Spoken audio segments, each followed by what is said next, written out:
and thanks for joining us for today's video at Freedom Forest, which is going to be an update about our potatoes, our sweet potatoes and our yacon, which we've been planting out recently.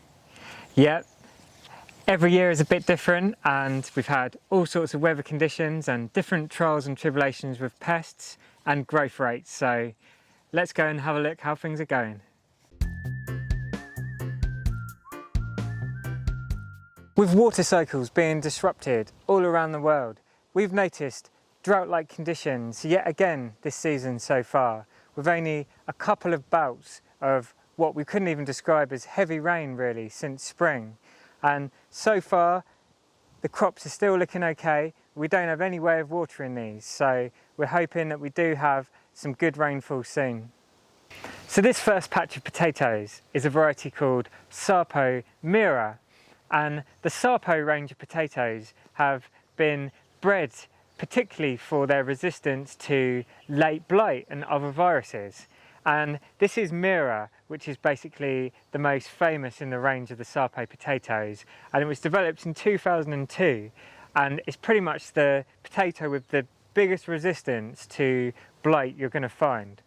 And it's quite a high dry matter potato. But it produces high yields, and as you can see by the foliage here, it's still getting going. It's looking nice and healthy, but it does actually just continue to grow. After it's flowered, it just keeps sending up basically new shoots. So if anything is affected by blight and any parts are looking dodgy, they just seem to keep growing, and they're very good at smothering out the weeds as well. So for the first few weeks after planting these, I've come through here a couple of times and done a bit of weeding that was anything growing around the tubers. We did have a bit of regrowth this year because our mulch wasn't that thick on top, our compost that is. And I've then come through after the foliage has emerged and earthed these up or mounded them up with a bit more compost around the base of each plant just to stop those, the tubers that form near the surface turning green. Which was a big problem with these last year. We found, compared to some of our other non-Sapo varieties, these seem to develop their tubers very close to the surface. So they're very prone to being turned green if you're not earthing these up and keeping them covered. I also planted our tubers slightly closer together this year, just so the foliage would touch and shade out the ground that little bit more. Our next variety here was Una. And this is a secondarily potato, a waxy potato, which should be ready from around mid-June onwards. And it doesn't quite have the height and vigour of the Mira so far, but it's still looking pretty good. This variety here, with these stunning purple and yellow flowers, are the Sapo Blue Danube. And these are really a distinctive potato as well as the flower, because they have a deep blue purpley skin on them with white flesh inside. And although the foliage on these isn't as blight resistant as other varieties like the main crop Sapo Mira we looked at first, and if the foliage does get affected by blight on these, it seldom actually spreads and causes any damage to the tubers below. And these again so far are looking really healthy. I was a bit concerned about them because this bed is brand new this year. The ground was heavily compacted, and the no-dig compost beds we implemented on top, a lot of the compost was still actually quite hot. But the results so far are looking pretty good. The potatoes seem to be enjoying themselves. And our last three patches of potatoes are another three varieties that we actually use as main crop varieties. And on my left here, we've got some pink fir, which are probably our all-time favourites. And then we have here some Exona, if I'm saying that correctly. And this is another Sapo variety.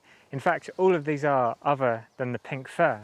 And I was really impressed last year by the blight tolerance of the Sapo range, because these, the pink fir, were completely taken out and looked terrible, while the Sapos either side of them and all around them were still thriving and looking completely green and beautiful. We did start again with some fresh tubers this year because we're starting a new bed, so we wanted to make sure everything was virus and blight free as much as possible to give ourselves a fresh start.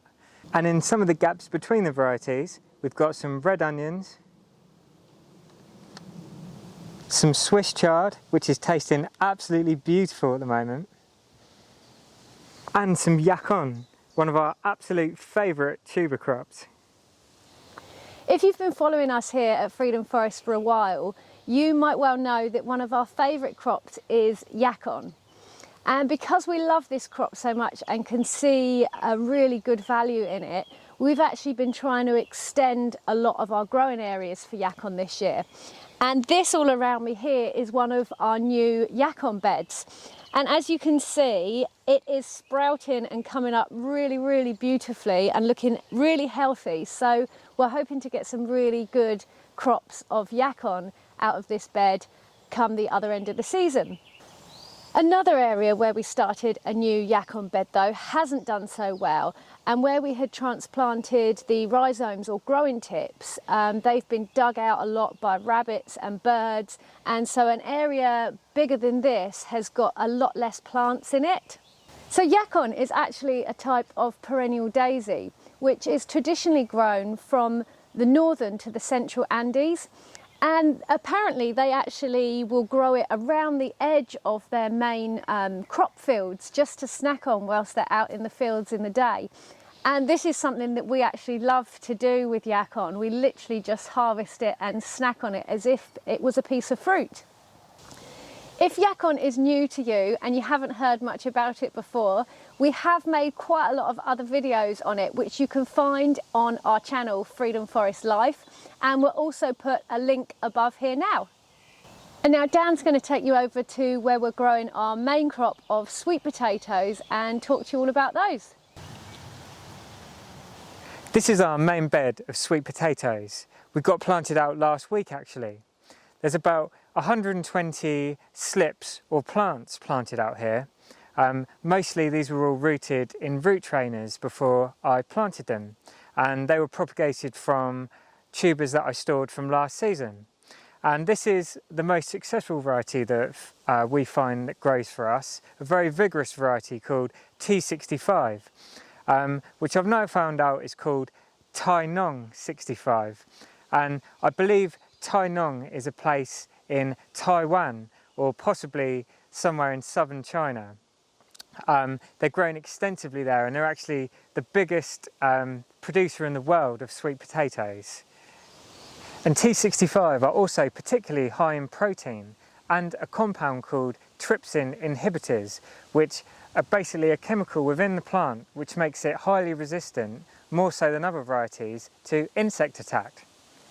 And I'm sure you've probably noticed in amongst the sweet potatoes we also have some normal potatoes, and we've previously had this as a potato bed. So the strongest of those volunteer potatoes that grow back, which are normally an indicator that they're better sized tubers, I often leave those to grow because I can plant around those with our sweet potatoes and harvest those before our sweet potatoes are established without causing too much disturbance to them. So it's kind of like a double potato harvest in one. T65 is the only variety that we've chosen to grow outdoors this year. We've just found that other varieties like Burgard, Magasaki, Molokai Purple, to name a few, just don't produce the yields that warrant using outdoor space for them here, for us anyway. But we are growing those indoors in our polytunnels this year. We've increased our production of those varieties as well, and we're also doing some interesting little trials, including containers as well. So we look forward to showing you those in another video. Well, we really hope you've enjoyed looking around these 3 crops today, 3 of our favourites. And if you are growing any of these crops yourself, do let us know how yours are coming along too, as we love to hear from you. Yeah. Also, if you haven't subscribed to our channel, make sure that you do, because we've got lots more stuff that we'd love to show you throughout this growing season. And so subscribe and click the bell to make sure that you don't miss any of our future videos. Well, thanks for watching, guys, and we look forward to seeing you soon. Peace and plants. And this is a variety that we found most successful and vigorous where we grow. Subscribe and click the bell to make sure that you don't miss any of our future videos. Yeah, please do. And over and out from us, and we'll look forward to seeing you next time. Peace and plants! We're going to have to do No, that's brilliant. Leave it as that.